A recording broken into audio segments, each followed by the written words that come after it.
Rain lashed the Manhattan skyline as delivery driver Dwayne Thompson pulled his truck up to Sterling Tower.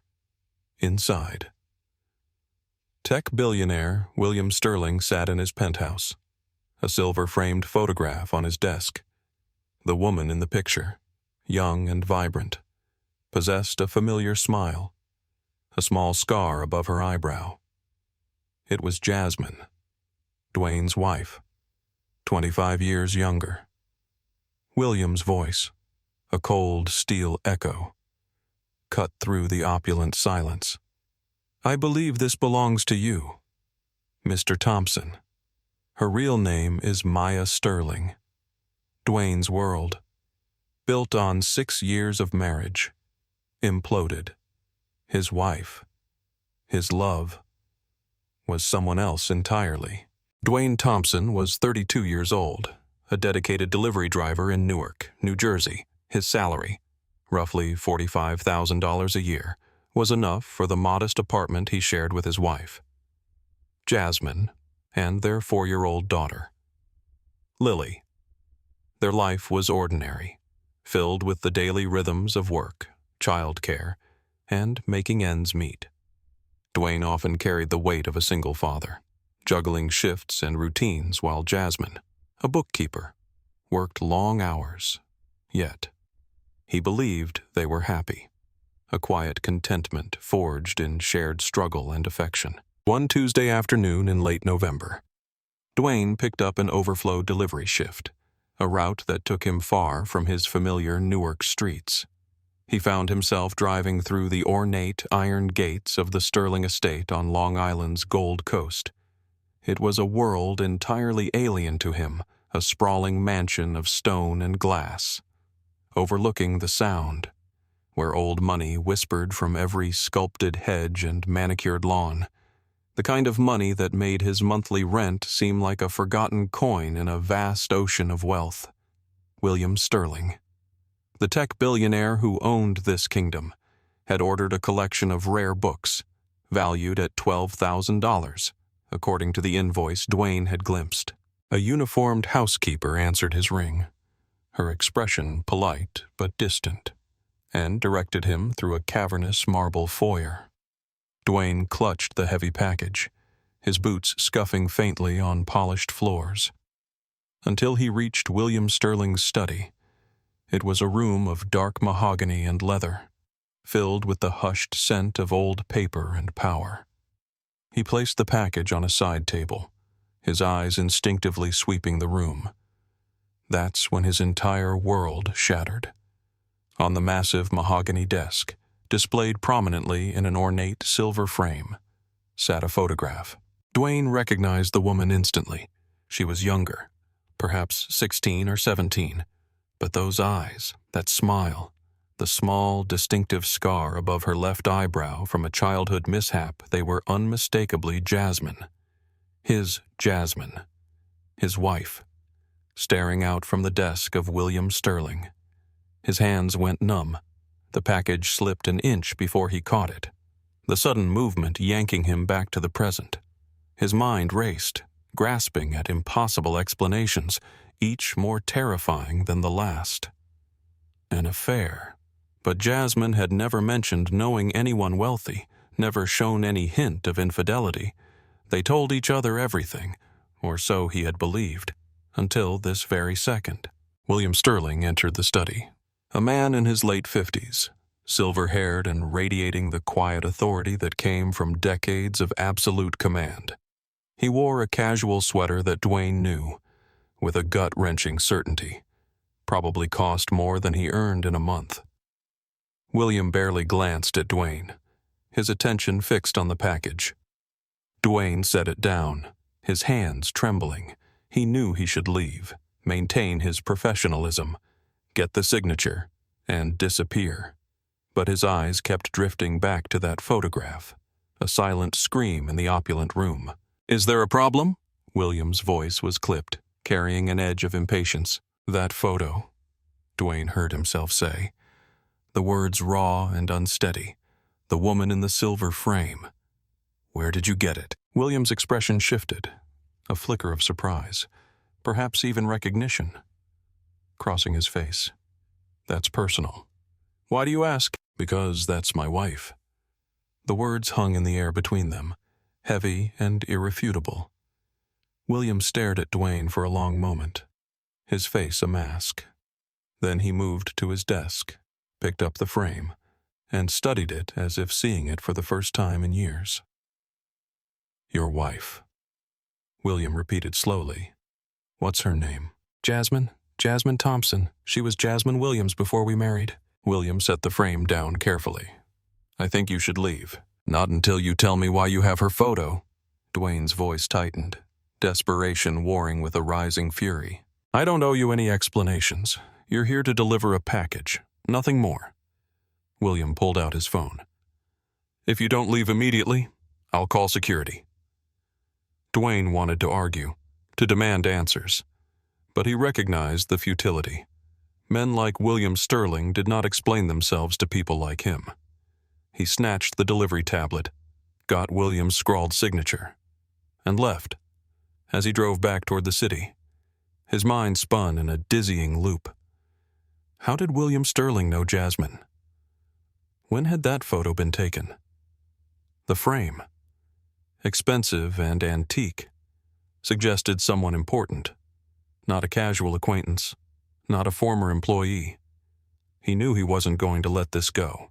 Jasmine was working late when Dwayne finally got home that evening. He sat in their small living room, the television playing to an empty room while Lily slept soundly in her bed. He tried to piece together a puzzle he didn't understand, his mind a whirlwind of confusion and fear. Jasmine had always been somewhat mysterious about her past. She had been adopted at 17 after spending most of her childhood in foster care. Her adoptive parents, the Williams, had been good people, but they had passed away in a car accident 4 years ago. Jasmine rarely spoke of her life before the adoption, always saying it was too painful, too complicated. Dwayne had respected that, believing everyone had parts of their past they preferred not to revisit. But now, that silence felt different, suspicious, ominous. When Jasmine finally came home around 9 in the evening, Dwayne was still in his delivery uniform, sitting in the same spot. She kissed the top of his head, tired but smiling. Long day, she asked, heading for the kitchen. You could say that. Dwayne followed her, his heart hammering against his ribs. Jasmine, do you know a man named William Sterling? He watched her face carefully, searching for a tell, a flash of recognition, guilt, anything. But Jasmine simply looked confused as she poured a glass of water. William Sterling, the tech guy, I mean. I know who he is from the news, but I don't know him personally. Why? She seemed genuinely puzzled. Dwayne desperately wanted to believe her, but he had seen that photo. I delivered a package to his house today. He had a photograph of you on his desk. Jasmine's glass stopped halfway to her lips. What? That doesn't make any sense. That's what I thought. But it was definitely you. Younger. Maybe 16 or 17, but unmistakably you. That's impossible. I've never even met the man. But something shifted in her expression. Not guilt, but a profound confusion, perhaps even worry. Are you sure it was me? The scar above your eyebrow, your eyes. I'd know you anywhere. Jasmine. She set down the glass and pulled out her phone. After a few moments of searching, she showed him the screen a recent photograph of William Sterling at a charity gala. This is him. Dwayne nodded. Jasmine stared at the photograph for a long moment. I've never seen him before in my life, she said quietly. I swear to you, Dwayne, I don't know why he'd have my picture. Dwayne wanted to believe her. In 6 years of marriage, Jasmine had never given him reason to doubt her, but the evidence was right there, unexplained and unsettling. Over the next week, Dwayne couldn't let it go. He began paying attention to things he had previously overlooked. Jasmine's phone habits, her schedule, the occasional expensive item that appeared in their apartment, a designer handbag she'd claimed was a gift from a work colleague. A necklace she said she'd found at a thrift store. He'd never questioned these things before. Now they felt like glaring red flags. He hated himself for the creeping suspicion. Hated the way he caught himself checking her phone when she was in the shower, scrolling through messages he had no right to read. But he found nothing incriminating, just normal conversations with coworkers and friends. Nothing about William Sterling, nothing secret or hidden. Then, on a Saturday in early December, everything changed again.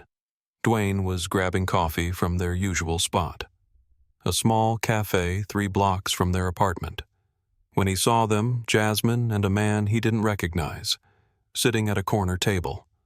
They weren't touching, weren't doing anything obviously inappropriate, but there was an intimacy to their conversation that made Dwayne's stomach drop. The man was well-dressed, an expensive suit, polished shoes. He slid a manila envelope across the table to Jasmine. Dwayne ducked behind a newspaper rack, his heart pounding a frantic rhythm.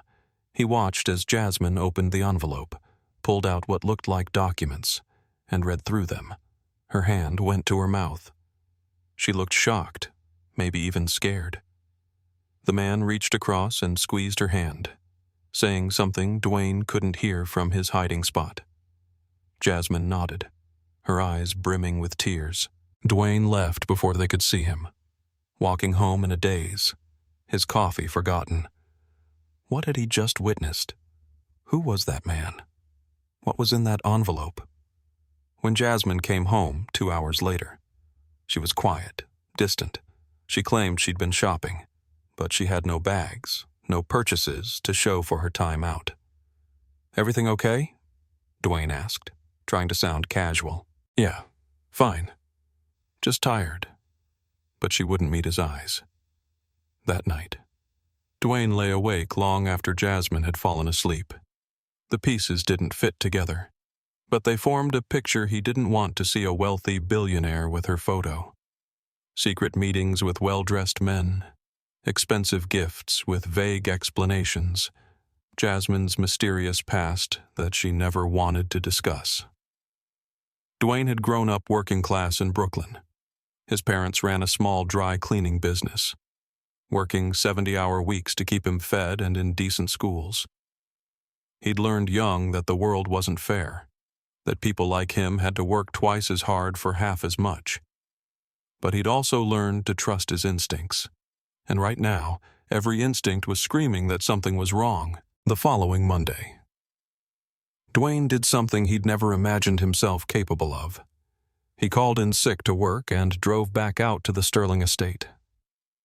He didn't have a plan. Exactly. Just a desperate need for answers that was eating him alive from the inside.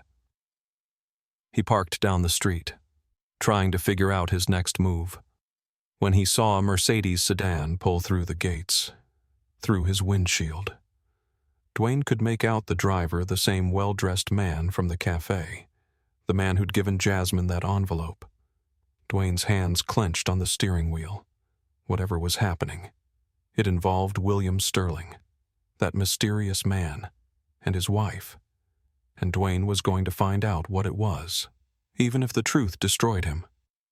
He had no idea that the truth was far stranger and more incredible than any affair or betrayal. He had no idea that the photograph on William Sterling's desk held a secret that would change everything he thought he knew about his wife, about family, and about the random chances that shape our lives. 3 days later, Dwayne's resolve hardened into action.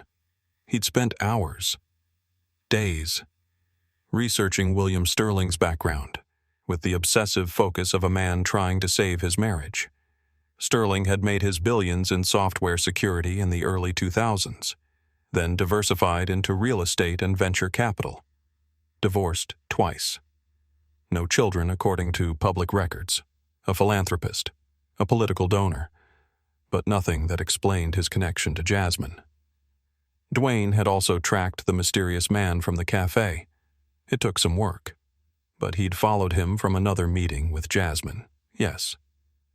There had been another meeting Dwayne had surveilled from across the street to a downtown office building. The directory listed him as Robert Collins. attorney at law. Not just any attorney. He specialized in estate planning and family law for high-net-worth clients. The pieces still didn't fit into anything that made sense, but they all pointed back to William Sterling. Jasmine had been acting stranger by the day, more distracted, more secretive. She'd started taking calls in the other room, her voice low and urgent. When Dwayne asked about it, she claimed it was work stress, but Jasmine had never been a good liar, and Dwayne could see the weight of whatever secret she was carrying in the tightness around her eyes, the way she startled when he entered a room unexpectedly. On Thursday evening, Dwayne made a decision. He found William Sterling's private office address, not the mansion, but his business headquarters in Manhattan. The next morning, Dwayne called in sick again and took the train into the city.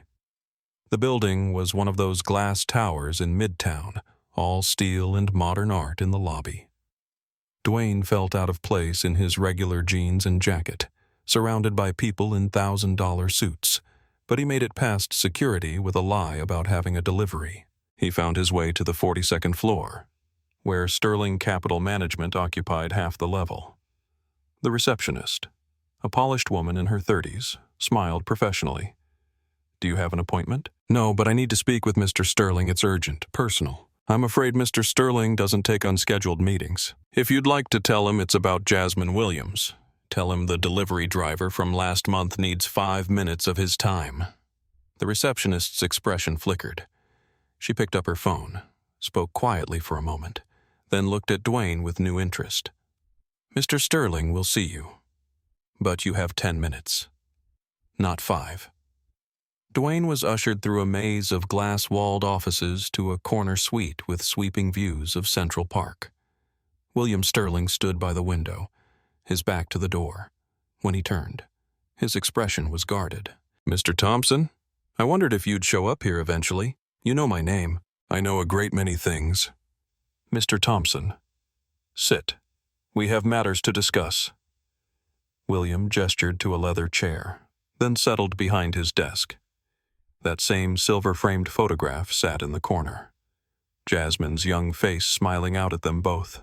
"You want to know about that picture? I want to know what you're doing with my wife." "I'm not doing anything with your wife."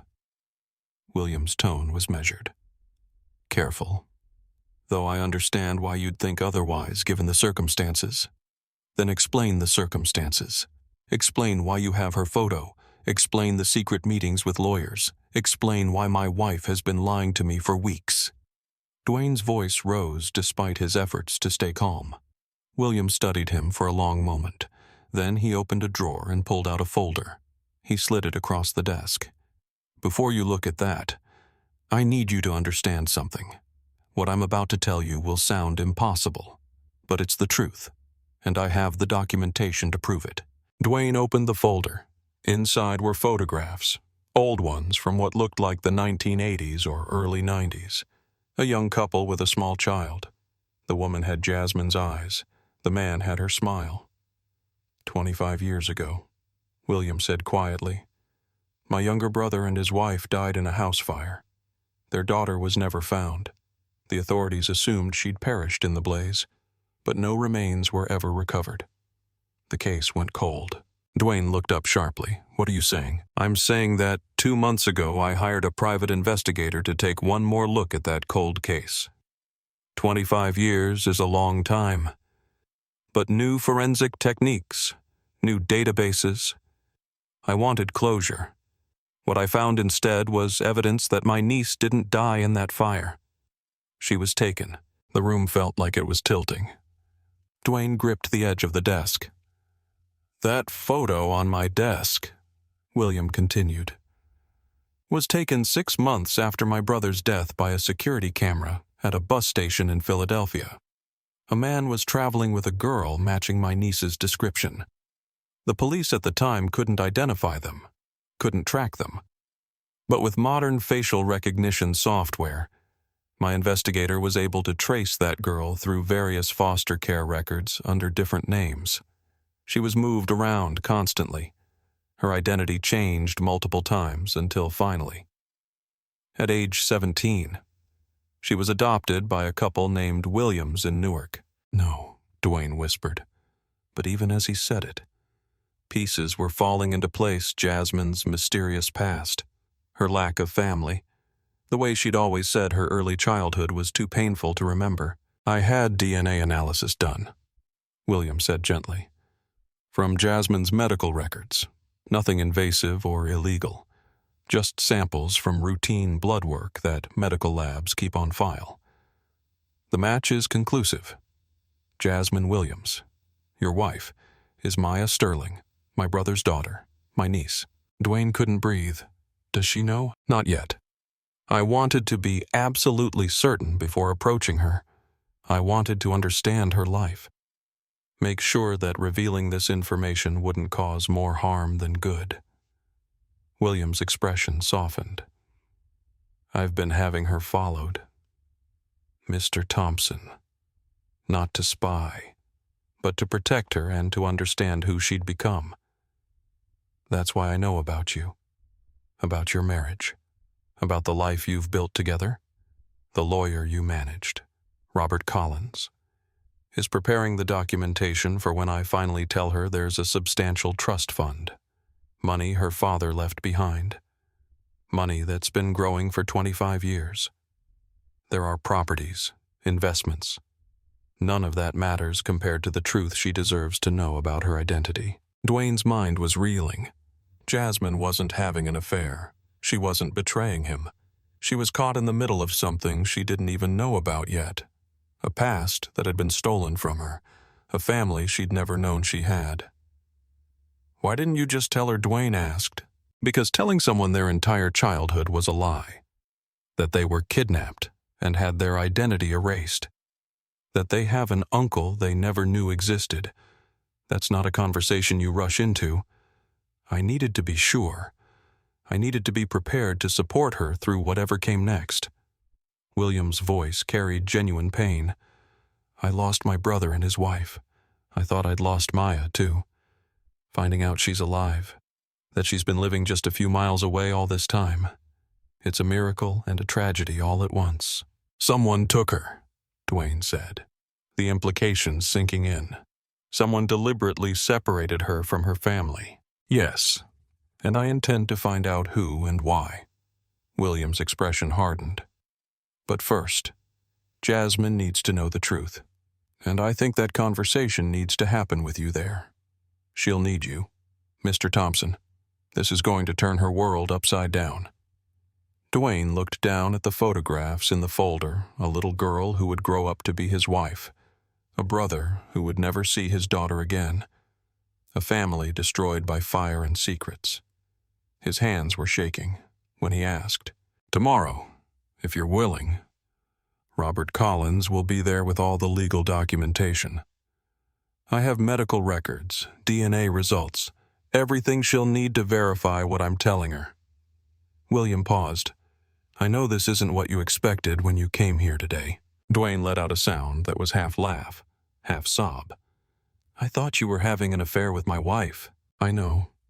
I'm sorry for the secrecy, but I had to be certain. 25 years of wondering if she was alive. I couldn't risk being wrong. William stood, moving to the window. Your wife is my family. Mr. Thompson, the only family I have left. I'm not trying to take her from you or disrupt your life. I just want the chance to know her, to give her back the truth that was stolen from her. Dwayne didn't know what to say. The anger and suspicion that had been eating him alive for weeks suddenly had nowhere to go. In their place was an overwhelming sense of the strangeness of life, the random chances and terrible tragedies that shape people's paths without them ever knowing. She's going to need time, Dwayne said finally. This is going to be a lot. I know, and I'll give her all the time she needs, but she deserves to know who she really is, who her parents were, what was taken from her. They sat in silence for a moment. Two men bound together by their love for the same woman, one as a husband, one as the uncle she'd never known she had. Dwayne closed the folder and stood. Tomorrow, then, but I want to be the one to tell her you want to meet. She trusts me. This needs to come from me first. William nodded. Of course, whatever makes this easier for her. As Dwayne left the office, his mind spun with everything he'd learned. He needed to tell Jasmine, needed to prepare her for what was coming. But how did you tell someone their entire life was built on a lie? How did you explain that the family she'd lost had actually been stolen from her? The truth was about to shatter everything Jasmine thought she knew about herself. And Dwayne would be there to help her pick up the pieces, to stand by her as she discovered who she really was. But neither of them knew that the real story was just beginning. The question of who had taken Maya Sterling and why she'd ended up in foster care with a new identity, those answers were still waiting to be uncovered. And when they finally learned the truth, it would reveal a conspiracy that reached far deeper than anyone imagined. Dwayne drove home in a fog, his mind struggling to process everything William Sterling had told him. Maya Sterling. His wife had been someone else entirely before she became Jasmine Williams. Kidnapped at age 4, her identity erased, her entire childhood stolen. How did you even begin to explain something like that when he walked into their apartment? Jasmine was cooking dinner while Lily played with her toys in the corner. The normalcy of it, her humming along to music, the smell of garlic and tomatoes, their daughter's laughter. The life they'd built together felt both precious and fragile. In a few hours, everything would change. "Hey, you," she said, smiling. "How was your day? We need to talk." Dwayne set his keys down carefully, his hand still trembling slightly. "Can you turn off the stove and sit down?" The smile faded from Jasmine's face. "Dwayne, you're scaring me. What's wrong?" "Nothing's wrong. At least, I don't think so. But something's happened, and I need you to listen to everything I have to say before you react." "Okay." They sat at their small kitchen table, the same one where they'd eaten 1,000 meals together, where they'd paid bills and made plans and dreamed about their future. Jasmine's hand found his across the scratched surface. "I went to see William Sterling today," Dwayne began. "I demanded to know why he had your photograph." Jasmine's eyes widened. "Dwayne, what? Let me finish. Please." He squeezed her hand. "He told me something that sounds impossible, but he has proof. DNA evidence, photographs, medical records. Jasmine, your real name is Maya Sterling. You're his niece. 25 years ago, you were taken from your family after your parents died in a fire. Someone kidnapped you and put you into foster care under a false identity." The color drained from Jasmine's face. For a long moment, she just stared at him, her mouth slightly open, unable to form words. "That's insane," she finally whispered. "That's not I mean. I was in foster care. But that's because my parents abandoned me. That's what they told me. I was found wandering alone when I was 4. No identification. No family looking for me because someone made sure no one could find you. They changed your name, moved you between facilities, kept you hidden." Dwayne pulled out his phone, showed her the photographs William had given him. "This is your father, William's brother. This is your mother. Look at them." "Jasmine, really? Look." Jasmine took the phone with shaking hands. She stared at the photograph of the young couple with their small daughter. Tears started streaming down her face before she even realized she was crying. "I have dreams sometimes," she said softly. "About a woman with dark hair who sang to me. About a house with a big backyard and a tire swing. I always thought they were just fantasies. Things I'd made up because I wanted a family so badly." She looked up at Dwayne, her face anguished. "Are you telling me those memories are real?" "William wants to meet with you tomorrow. He has everything documents, DNA results, your family's history. He wants to give you back the truth about who you are." Jasmine stood abruptly, pacing the small kitchen. "This is crazy. People don't just get kidnapped and have their whole identity erased. That doesn't happen in real life. It happened to you." Dwayne stood too, reaching for her. "I know it's overwhelming. But Jasmine, you have family. Real family. An uncle who's been looking for you, who thought you were dead for 25 years. Why? Jasmine's voice cracked. Why would someone do this? Why would they take me? That's what we need to find out. Will you meet with William? Will you at least hear what he has to say? Jasmine wrapped her arms around herself, looking lost and young. I don't know if I can handle this. What if it's true? What if my whole life has been a lie? Dwayne pulled her into his arms, feeling her shake against him. Then we deal with it together, the same way we deal with everything. But you deserve to know the truth. Jasmine, you deserve to know who you really are. The next afternoon, they sat in Robert Collins's office, a neutral space that felt less intimidating than William's corporate headquarters.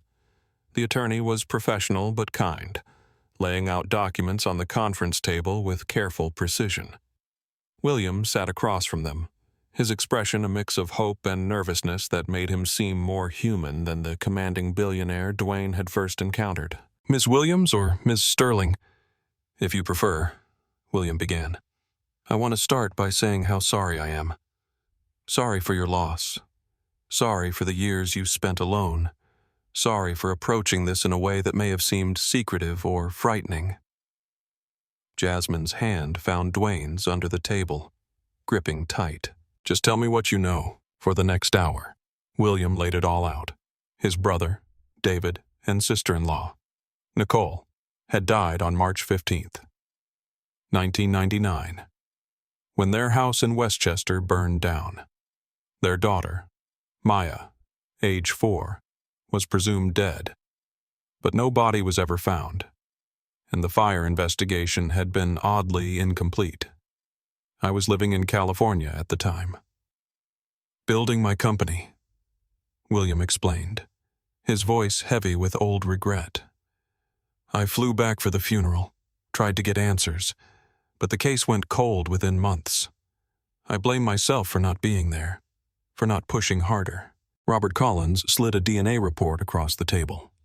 This confirms with 99.9% certainty that you share approximately 25% of your DNA with Mr. Sterling, consistent with an avuncular relationship. You are Maya Sterling. Jasmine stared at the document, her hands trembling. Who took me? Where have they been all this time? That's what I've spent the last 2 months trying to find out, William said. And 3 days ago, my investigator finally found the answer. It's not pleasant. He pulled out another file. This one thicker. Your parents' fire wasn't an accident. David worked as a financial analyst for a private equity firm called Hartwell Partners. In early 1999, he discovered that the firm's founder, Charles Bennett, was running a massive Ponzi scheme, millions of dollars stolen from investors, most of them retirees who trusted Bennett with their life savings. Dwayne felt Jasmine tense beside him. My father knew about it. He was going to expose it. He compiled evidence, contacted the SEC, was planning to testify, but before he could, the fire happened. William's jaw tightened. Charles Bennett's brother-in-law was a fire inspector. The investigation was deliberately botched. And Charles's sister, a woman named Helen Crawford, worked for the state's Child Protective Services. The implications hit Dwayne like a physical blow. They took her to keep her as leverage. That's my investigator's theory. With Maya alive somewhere, David's evidence might have seemed less credible. A grief-stricken brother making accusations, unable to even protect his own family. And if David had left any additional documentation, any insurance policy, they'd need Maya alive to access it. William looked at Jasmine with profound sadness. You weren't killed because you were more valuable alive. A ghost that could be controlled if needed. But they never needed me, Jasmine whispered. Because my father died before he could expose them. Yes, so you were simply discarded into the foster system under a false name, moved around every year or two to keep you invisible. Helen Crawford had the connections to make it all work, to bury your real identity so deep that no one would ever find it. Jasmine stood abruptly and walked to the window, her back to all of them. Dwayne could see her shoulders shaking. When she finally spoke, Her voice was barely audible. I remember being scared. Being in a car with a woman who said my parents were gone, that I needed to be quiet and good, or bad things would happen. I remember foster homes, different names, people telling me to forget who I was before. She turned, tears streaming down her face. I thought I was going crazy. I thought those memories were nightmares. They were real, William said gently. All of it was real, and I'm so sorry I didn't find you sooner. Where are they now? Jasmine's voice turned hard. Charles Bennett and Helen Crawford. Where are the people who did this to me? Robert Collins cleared his throat. That's complicated. Charles Bennett's Ponzi scheme was eventually exposed in 2004 after the statute of limitations on the arson and kidnapping had passed in some jurisdictions. He served 8 years in federal prison for securities fraud, but was released in 2012. He's been living quietly in Connecticut ever since. Helen Crawford retired from child services in 2008. She's in her 70s now, living in Florida. They got away with it, Jasmine said flatly. They murdered my parents, kidnapped me, ruined my life, and they got away with it. Not necessarily, William said. New evidence, new testimony, new charges can still be filed. Murder has no statute of limitations. And now we have you. Proof that you survived. Proof of what they did. Dwayne watched his wife's face transform. The shock and grief were still there, but underneath was something harder, something determined. I want them to pay, Jasmine said quietly. I want everyone to know what they did over the next 2 weeks. Jasmine threw herself into piecing together her stolen past. William opened his home to her, sharing photo albums and videos of her parents. She watched herself as a toddler, heard her father's laugh, saw her mother's smile. Each discovery was both a gift and a wound, glimpses of a life that had been ripped away. Dwayne watched her change. The woman he'd known, sweet, gentle Jasmine, who worked quietly as a bookkeeper and rarely made waves, was discovering a core of steel she'd never known she possessed. This was Maya Sterling, daughter of a man who tried to do the right thing, even when it cost him everything. William had offered her access to the trust fund. Nearly $8 million accumulated over 25 years. Jasmine had looked at the number and felt nothing. Money couldn't buy back her childhood or bring back her parents, but it could fund something else justice. I want to hire investigators, she told William and Dwayne one evening in late December.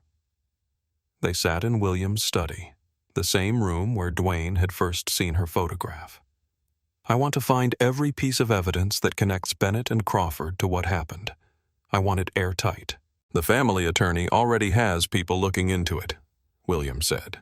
But Jasmine, you need to prepare yourself for the possibility that we can't prove everything.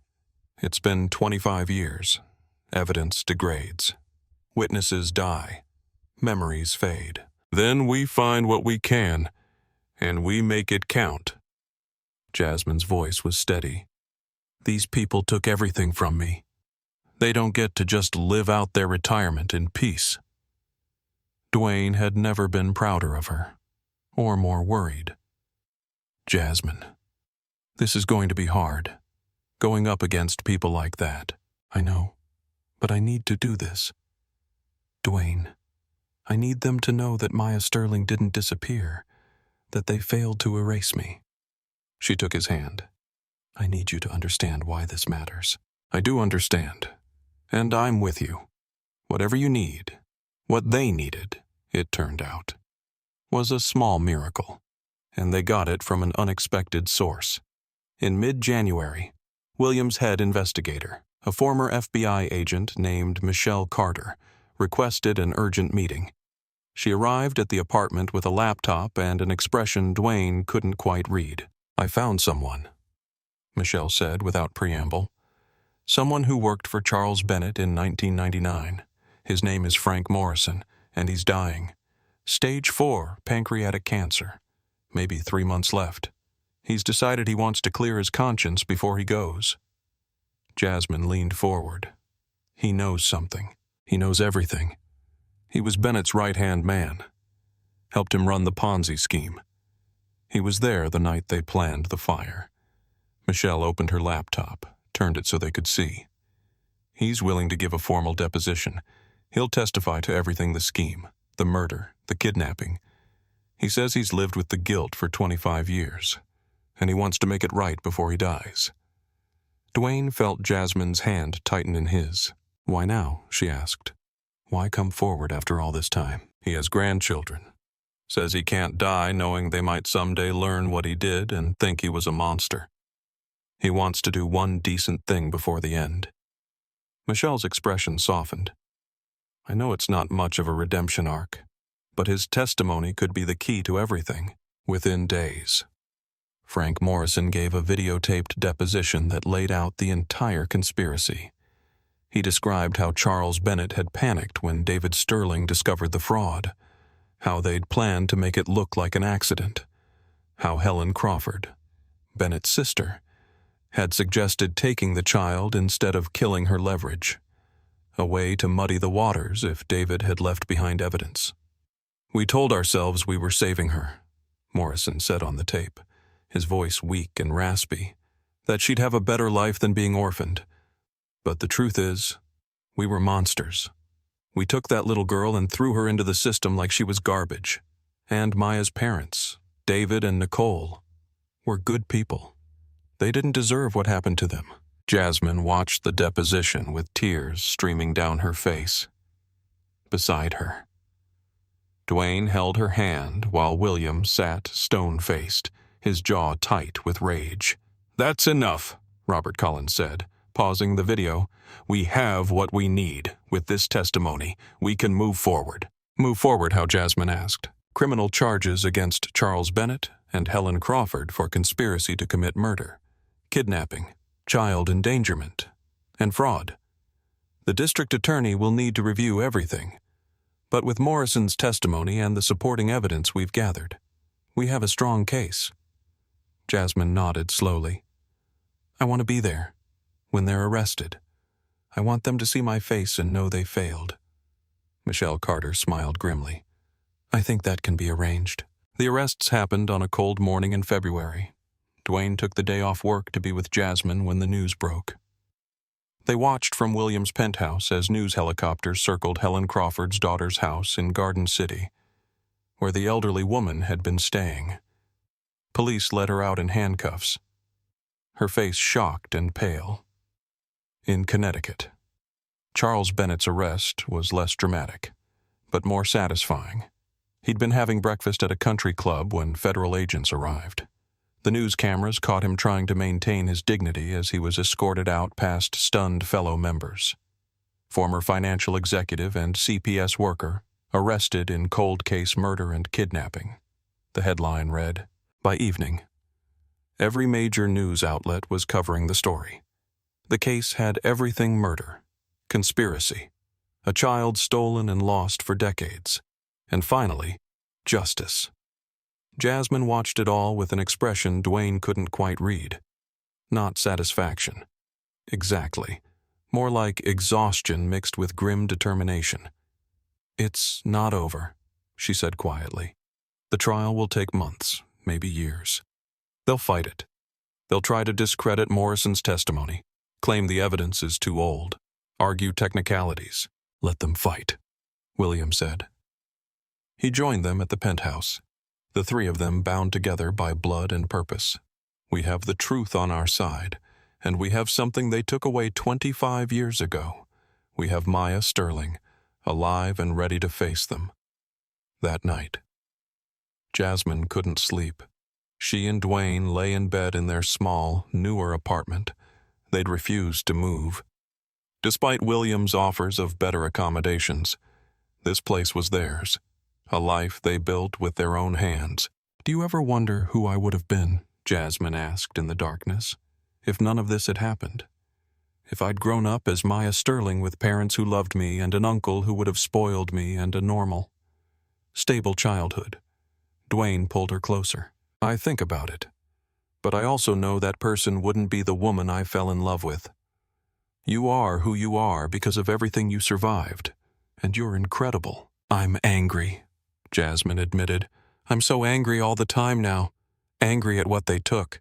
Angry at the years I spent thinking I was nobody, that I didn't matter. Angry that my parents died for trying to do the right thing." "That's okay. You're allowed to be angry. But I don't want anger to be all I have. I don't want this to consume me." She turned to face him in the dark. "Promise me something. Dwayne, promise me that no matter what happens with the trial, no matter how this ends, we don't let it destroy who we are. We don't let them take anything else from us." "I promise," Dwayne said, and meant it. The preliminary hearings began in March, Jasmine testified, her voice steady as she described her fragmented memories of being taken. The years of confusion in foster care, the identity that had been stolen. She looked directly at Charles Bennett and Helen Crawford as she spoke, refusing to let them look away. Frank Morrison appeared via video link from a hospice facility. His testimony was damning and detailed.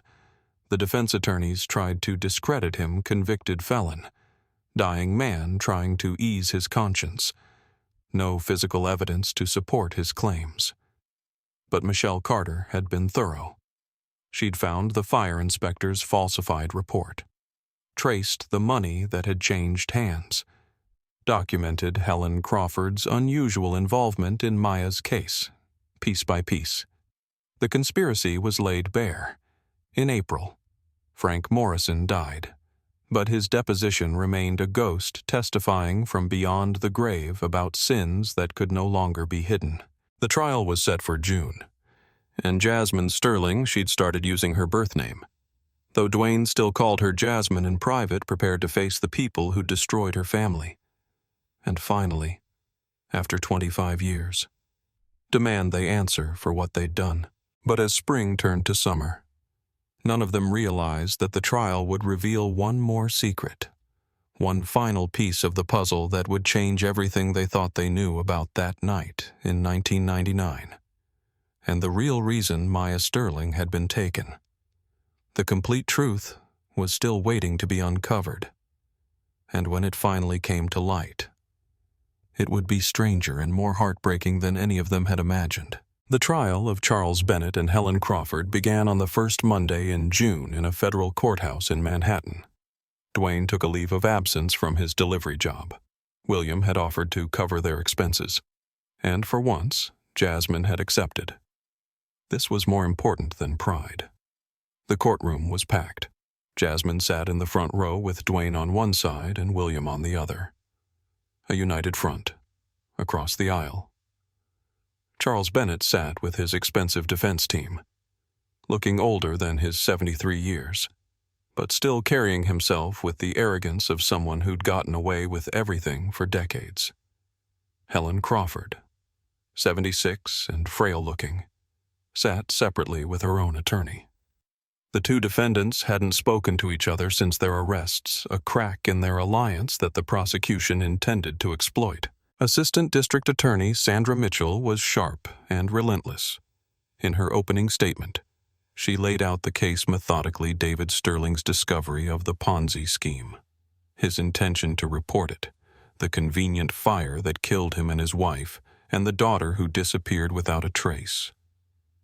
Maya Sterling didn't die in that fire, Mitchell told the jury.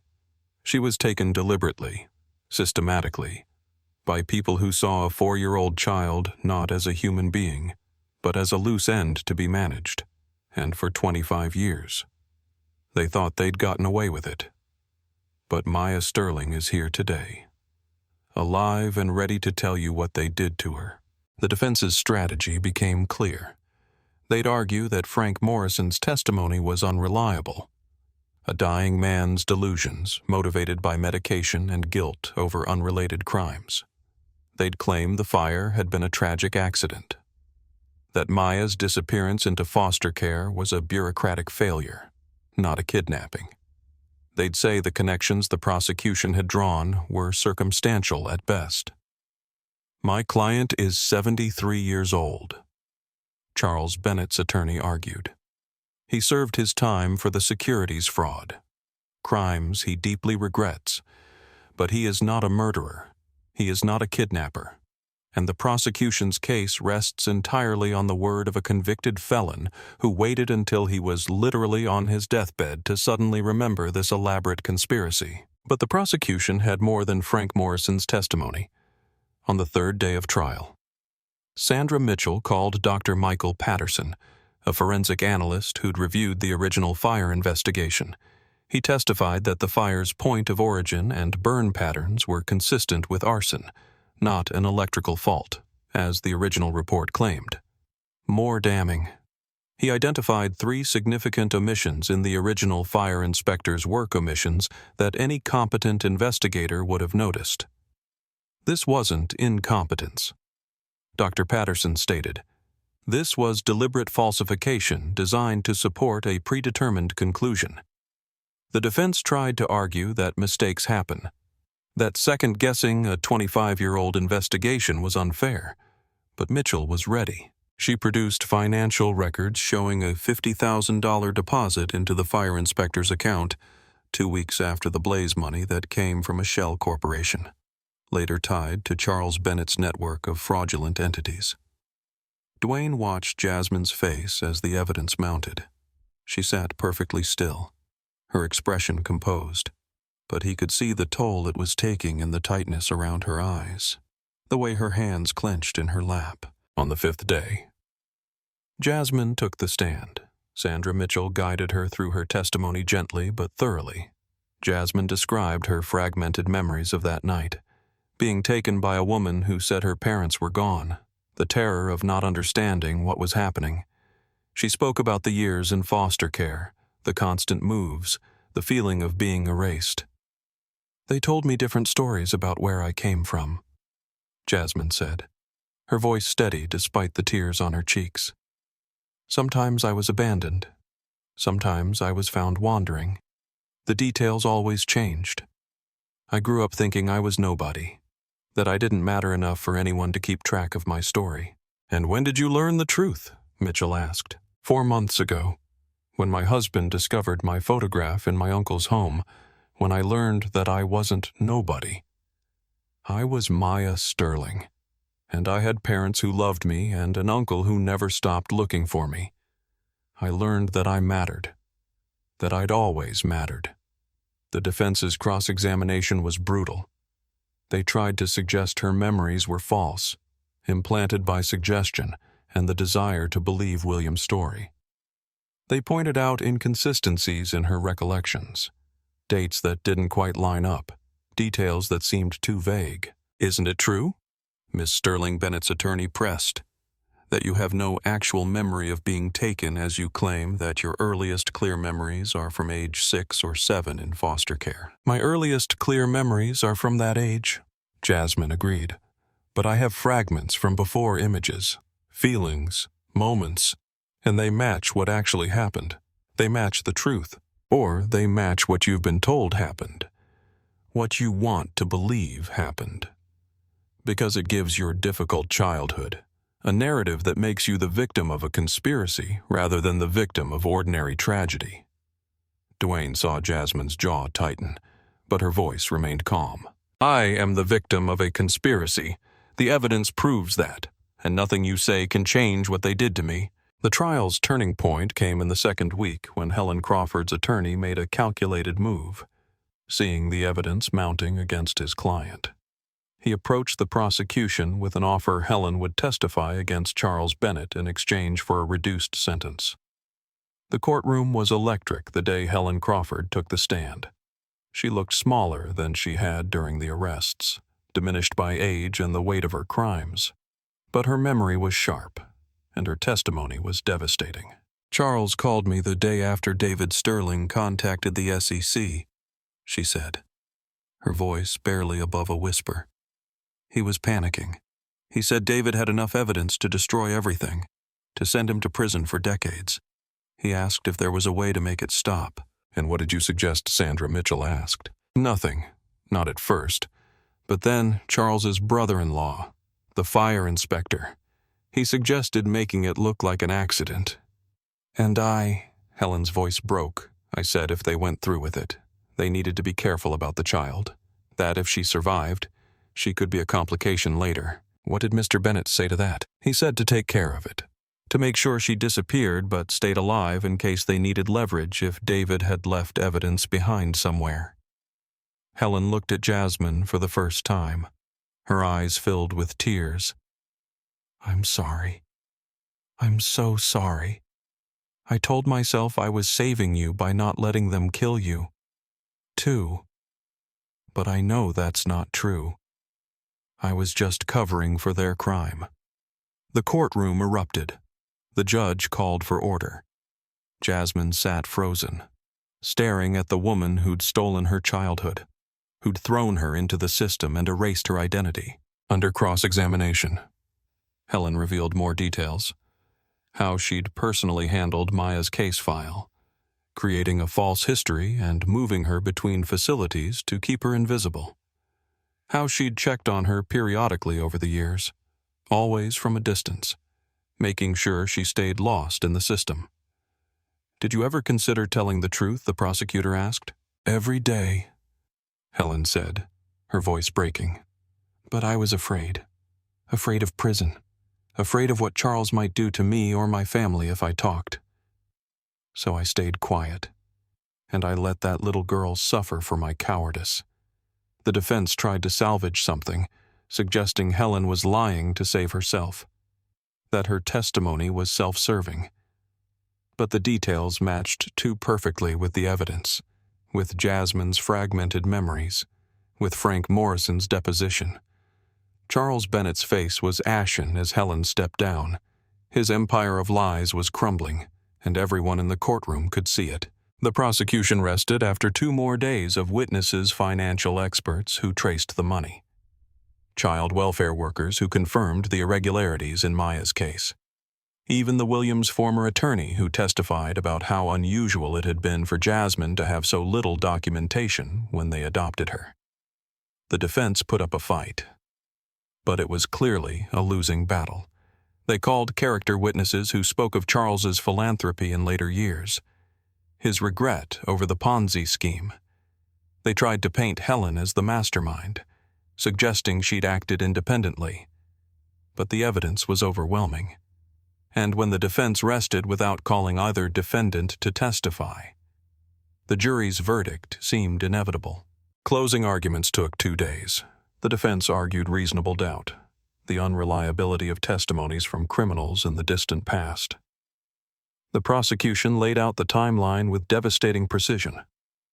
Every piece of evidence, every connection, every lie that had sustained the conspiracy for 25 years.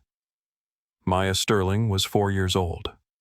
Sandra Mitchell told the jury in her final statement. 4 years old when these defendants decided her life was worth less than their freedom. They murdered her parents. They took her from her home. They erased her identity and threw her away. And they went on with their lives thinking they'd gotten away with it. But Maya Sterling didn't disappear. She survived. She grew up. She built a life despite everything they did to her. And she's here today asking you to hold them accountable for what they took from her. For the parents she'll never know. For the childhood that was stolen. For 25 years of lies. The jury deliberated for 6 hours when they returned. Dwayne held Jasmine's hand so tightly his fingers went numb. On the count of conspiracy to commit murder in the 1st degree. How do you find guilty on the count of kidnapping? Guilty on the count of child endangerment? Guilty. Every count, every charge guilty. Charles Bennett sat motionless as the verdicts were read, his face blank. Helen Crawford wept quietly, her shoulders shaking. Jasmine didn't react visibly. She just sat there, Dwayne's hand in hers, and breathed. Sentencing came 2 weeks later. Charles Bennett received 25 years to life, effectively a death sentence for a 73-year-old man. Helen Crawford, because of her cooperation, received 15 years with the possibility of parole after 10. Given her age and health, neither would likely die free. But the story didn't end there. After the sentencing, Williams' investigator, Michelle Carter, requested one final meeting. They gathered in Williams' study, the same place where Dwayne had first learned the truth about Jasmine's identity. "There's something we missed," Michelle said, opening her laptop. Something that didn't come up in the trial because it wasn't directly relevant to the criminal case. "But I think you need to know." She pulled up a photograph. An old picture of David Sterling with another man. Both young, both in business suits. David kept a safety deposit box that we only found last week. Inside was documentation of the Ponzi scheme, evidence he'd planned to give to the SEC. But there was also this. She handed Jasmine a letter, yellowed with age but carefully preserved. Jasmine's hands shook as she unfolded it. "My dearest Maya," she read aloud, her voice breaking. "If you're reading this, it means something has happened to your mother and me. It means I wasn't able to protect you the way I should have. But know this. You are loved beyond measure. You are strong, brilliant, and kind. Everything your mother and I dreamed you would be. I've discovered things at work that I cannot ignore. Bad people doing bad things that will hurt many innocent families. I have to stop it, even if it puts us in danger. Your Uncle William will take care of you if anything happens to us. He loves you as much as we do. Never forget who you are. Maya. You are a Sterling. You come from a line of people who stand up for what's right, even when it's hard, even when it costs us everything. I hope you never have to read this. But if you do, know that your mother and I will always be with you, proud of everything you become. All my love forever. Dad." Jasmine clutched the letter to her chest, sobbing. William moved to her side, his own eyes wet. Dwayne wrapped his arms around her, holding her as 25 years of grief finally poured out. "He knew," Jasmine whispered. "He knew what might happen, and he did the right thing anyway." "He was brave," William said quietly, just like his daughter. In the weeks that followed, Jasmine worked with victim services to try to locate other children who might have been similarly lost in the system due to Helen Crawford's corruption. They found 3 cases that raised red flags: children with incomplete records, mysterious origins, families that had been searching for them. The truth had opened doors that had been closed for decades. Jasmine also started working with Williams' Foundation, using her experience and her trust fund to reform foster care oversight in New York. She testified before the state legislature, sharing her story and pushing for better tracking systems, more accountability, stronger protections for vulnerable children. Dwayne watched her transform. She was still his Jasmine, still the woman he'd fallen in love with, still the person who hummed while cooking and left notes in his lunch. But she'd also become Maya Sterling, heir to a legacy of courage and conviction. One evening in early August, they sat on the small balcony of their apartment, watching the sun set over Newark. Little Lily was asleep inside, clutching her favorite stuffed animal. Jasmine had been quiet all day, thoughtful. "Do you ever regret it?" she asked suddenly. "Marrying a delivery driver's girlfriend instead of a billionaire's niece?"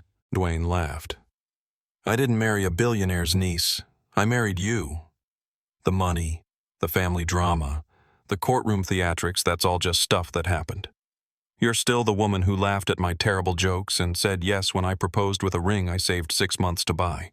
"That was a good ring," Jasmine said, smiling.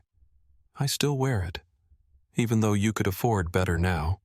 It's not about the price, it's about what it means." She leaned her head on his shoulder. Thank you for standing by me through all of this, for believing me, for supporting me, for being exactly who I needed when my world fell apart. That's what marriage is, Dwayne said simply. Being there when things fall apart. They sat in comfortable silence, watching the city lights flicker on as darkness fell. In the distance, Dwayne could see the skyline of Manhattan, where William's penthouse rose among the other towers. Somewhere out there, Charles Bennett and Helen Crawford sat in prison cells, paying for their crimes. Somewhere, other families were being reunited with children they'd thought were lost forever. And here on this small balcony in Newark, a delivery driver and the woman who'd been nobody and someone all at once had found something that all the money and power in the world couldn't buy, a love built on truth, tested by fire, and strong enough to weather any storm. I've been thinking, Jasmine said after a while, about having more kids. If we did, if we expanded our family, I want to tell them about my parents, about David and Nicole, and how they died trying to do the right thing. I want those kids to know where they come from. I think that's beautiful, Dwayne said. They'll have an incredible legacy to live up to, and they'll have you to teach them that heroism isn't about money or power. It's about showing up, telling the truth, and loving people, even when it's complicated. Jasmine turned to look at him. You're the hero of this story, Dwayne. You found that photograph. You pushed for answers. You refused to let it go. You gave me back my family. We gave each other everything that matters, Dwayne corrected. And we'll keep doing that through whatever comes next. 6 months later.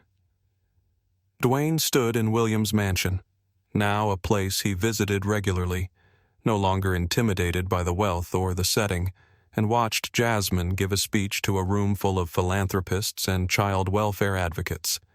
She spoke about her experience, about the gaps in the system that had allowed her to be lost, about the changes that were already being implemented to protect other children. She was confident, articulate, powerful. The woman who'd once been too scared to speak up at work meetings was now commanding the attention of some of the wealthiest and most influential people in New York.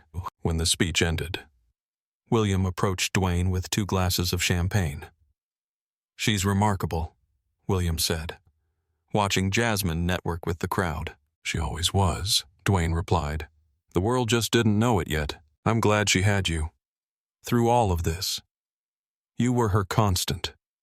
That matters more than anything I could have given her. Dwayne clinked his glass against William's. She would have been fine without me, but I'm glad she didn't have to be.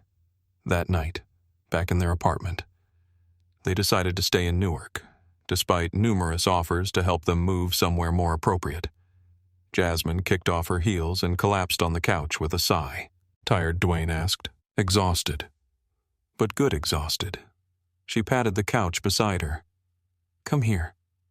Dwayne sat, and she immediately curled into his side the way she always did when she needed comfort or connection or just the reassurance of his presence. I was thinking today about what you asked me once, Jasmine said, about who I would have been if none of this had happened, if I'd grown up as Maya Sterling from the beginning, and I think I would have been happy, privileged, maybe a little spoiled. She smiled. But I wouldn't have been as strong. I wouldn't have learned to survive, to rebuild, to find value in myself without any external validation. I wouldn't have met you. You might have met someone better, Dwayne teased. There is no one better. There's just you. The man who saw me when I was invisible, who loved me when I was nobody, who stood by me when I discovered I was somebody's daughter and niece and heir. You didn't care about any of that. You just cared about me. Dwayne kissed the top of her head. That's all that ever mattered. I learned something through all of this, Jasmine said softly. Something I want to remember forever. What's that? That justice isn't just about punishment. It's about truth. It's about making sure that people know what happened, that the victims are seen and heard, that the lies don't get to become the official story. My parents died trying to tell the truth. And in the end, the truth won. It took 25 years, but it won. She sat up, looking at him with those eyes that had stared out from a photograph in a billionaire's study and changed both their lives forever. And I learned that family isn't just about blood or shared history. It's about the people who show up, who stand beside you when everything falls apart, who believe you even when the truth seems impossible. She took his hand. "You're my family, Dwayne. You always will be." "And you're mine," Dwayne said. "Through everything. Forever." They sat together in their small apartment, surrounded by the life they'd built with their own hands. Outside, the city hummed with millions of other stories, tragedies and triumphs, secrets and revelations. Justice delayed, but never denied. But inside there was only truth, only love, only the quiet certainty that they'd faced the worst and come through stronger together. Sometimes the best revenge isn't revenge at all. It's becoming more than what those who wronged you ever imagined possible. It's taking what they meant to destroy and turning it into something beautiful, something true, something that matters. Maya Sterling had been taken. Jasmine Williams had been lost. But the woman who emerged from those ashes was stronger than either name alone. She was herself, fully realized, finally free. And that was a kind of justice no verdict could ever match.